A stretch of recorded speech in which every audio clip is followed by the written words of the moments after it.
Naimbagal daw kada kayo amin and welcome back to my channel.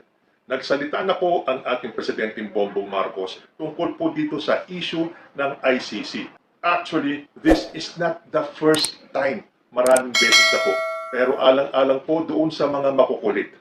Yung akala walang isang salita ang ating Presidenteng Bongbong Marcos. Ito po ang kanyang sinabi. Galing po ito sa ABS-CBN News. Threat to sovereignty. Marcos says government will not lift a finger to help ICC probe. The Philippines will not lift a finger to help any investigation of the International Criminal Court o yung pong ICC. President Ferdinand Marcos Jr. said on Tuesday following speculation that ICC probers had already finished their investigation in the country over the war on drugs. Hindi nga po ba nitong mga nakaraang araw naglabas ng pahayag si former Senator Sonny Trillanes na late last year pa daw nandito ang mga miyembro ng ICC para mag-conduct ng mga investigasyon at natapos na daw nila yon. At ipinahiwatig pa ni Trillanes na tapos na yung investigasyon at very soon daw ay maglalabas na ang ICC ng warrant of arrest para kay former President Rodrigo Duterte kasama na si Senator Bato de la Rosa na ikinabahala naman ni Senator Bato. Sabi pa nga ng iba, nagpanik daw si Senator Bato. At hinamon pa niya si President Bongbong Marcos na magpakalalaki. Sabi niya, be man enough. I'm sure alam na ni Senator Bato itong pahayag ng ating Presidente. Ano naman kaya ang masasabi niya? Ngayon, sino ba ang dapat magpakalalaki? Ang dami ko pong natanggap ng mga comments na nagsasabi na dapat si Senator Bato ang magpakalalaki, be man enough na harapin yung kasong yan sa ICC. Yan ay kung matutuloy ang investigasyon at kung papayag ang ating gobyernong makipag-cooperate. Ito, sinabi na nga ng ating Presidente, the Philippines will not lift a finger to help any investigation. Let me say this for the 100th time. I do not recognize the jurisdiction of ICC in the Philippines. I consider this as a threat to our sovereignty. So ayan po, hindi lang minsan, hindi lang pangalawa, pangatlo, pang-apat, kundi 100th time na sinabi ng ating Presidente na hindi niya nire-recognize ang ICC sa bansa. At totoo naman yan. Dahil tayo po ay merong gumaganang judicial system. Hindi ba alam ni Senator Bato yan? Dahil nalaman po ni Senator Bato yung pahayag ni former Senator Trillanes, siguro nangamba siya. Dahil kahit naman na sino international court ba naman yung uusig sa inyo? Pero tulad ko, hindi rin po ako sang-ayon dyan sa ICC na yan. At yung pong ICC ay last recourse na kung ang isang bansa ay walang hustisya. Pero sa atin po, buhay na buhay po ang ating judicial system. So walang dapat ikabahala si Bato de la Rosa. Kasi sinabi nga ni Trillanes na nandito na daw sa Pilipinas ang ICC. Pero tulad nga po na sinabi ng ating Presidente, pwede silang bumisita sa Pilipinas, pero yung ating po mga otoridad would ensure that they do not come into contact with any agency of government. If they are contacting agencies of government na sasabihin ng whatever, police, local government, huwag niyong sasagutin. Yun ang sagot natin, pahayag pa ng ating Presidente.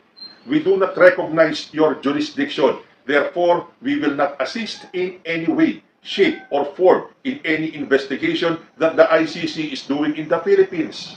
Sinabi din naman ni Justice Secretary Jesus Crespin Remulla that the government would not stop ICC personnel from taking statements or gathering evidence as long as they do not break the law. But we have to clarify many issues, especially about procedure. Kasi nga naman, itong si Senator Bato ay padalos-dalos magbitaw ng kanyang mga statements. Nung nalaman niya na nandito na ang ICC at nagko-conduct ng kanilang mga investigasyon, abay parang nagpanik at sinabi pa sa ating Presidente na be man enough. Sa Tagalog, magpakalalaki ka. Sabi pa ni Senator Bato, sabihan na lang kami, hindi yung patago. Ang mangyari dyan, para tayong sinaksak sa likod niyan pagka ganun, di ba? Itutuon nyo kami kung pumayag kayo. Hindi na yung patago na magugulat na lang tayo, di ba? Please be man enough to tell us. Ito ang gusto mong sabihin sa Presidente natin. Sabihan na lang kayo, wag yung patago. Para tayong sinaksak sa likod niyan kapag ganun. Alam nyo nung nabasa ko itong salita ni Senator Bato, medyo nabawasan po ang paghanga ko sa kanya. Sabi pa niya, kung totoo daw yung mga nagsisirculate ng mga balita, De La Rosa said it would only validate the popular saying, there is no forever. Inamin pa niya that it would change his view on the administration's stance on the issue. If it is true, my view will really change. They can go back on their word. That is how I see it. Granting that what Trillanes said is true. Bakit agad siya maniniwala kay Trillanes? Tapos wala siyang kaingat-ingat sa mga salitang binitawan niya. O ano ngayon ang masasabi ni Senator Bato? Pang ilang ulit ng sinasabi ng ating presidente, he does not recognize the jurisdiction of the ICC in the Philippines. Maliwanag na ba, Senator Bato? Ngayon, hindi naman kasi mapipigilan kung darating yung mga taga-ICC dito. Pero sinabi ng ating presidente, pwede sila magpunta rito, bumisita rito, pero walang government agency ang tutulong sa kanila. Ito naman ang dagdag na sinabi ni Secretary Remulla. ICC must first get government consent before probe. Paano sila makakuha ng consent? Sinabi na nga ng ating presidente na hindi makikipag-cooperate ang ating gobyerno sa kanila. At tungkol naman dun sa sinasabi ni Trillanes na ilalabas na daw yung warrant of arrest very, very soon, ito naman po ang pahayag ni Solicitor General Minardo Guevara. The Philippine government will not enforce any warrant or processes of the International Criminal Court. Sabi pa niya, the ICC is a threat to national security. The Philippine government will therefore not lend any assistance to the ICC investigation, much less the enforcement in Philippine territory of any processes issued by the ICC. So, kung magkatotoo man na mag-issue ng warrant of arrest ang ICC, hindi po i-enforce ng gobyerno natin yan. So, wala pong dapat ikabahala si Senator Bato de la Rosa.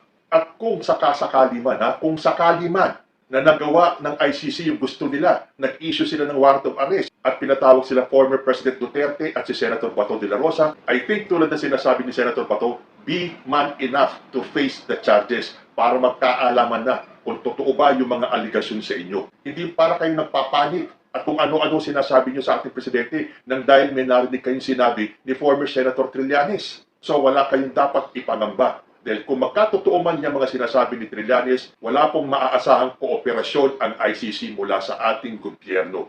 At ang panghuli, meron pang sinabi si Senator Bato. Sabi niya, Filipinos who favor the International Criminal Court's probe should be made to sing the Philippine National Anthem 1,000 times to rekindle their love for the country.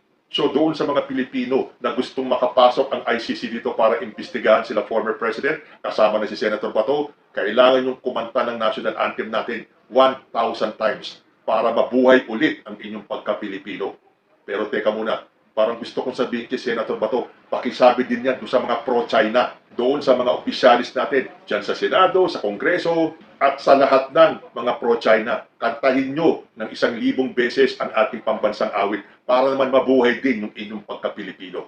So sa sinabing ito ng ating Presidenteng Bongbong Marcos, hindi na siguro mababago ang pananaw ni Senator Bato sa ating gobyerno at kay President Bongbong Marcos. So siguro naman po makakampante na ang kalooban ni Senator Bato de la Rosa. Kayo po, ano ang masasabi nyo rito? Comment lang po down below and I will see you next time.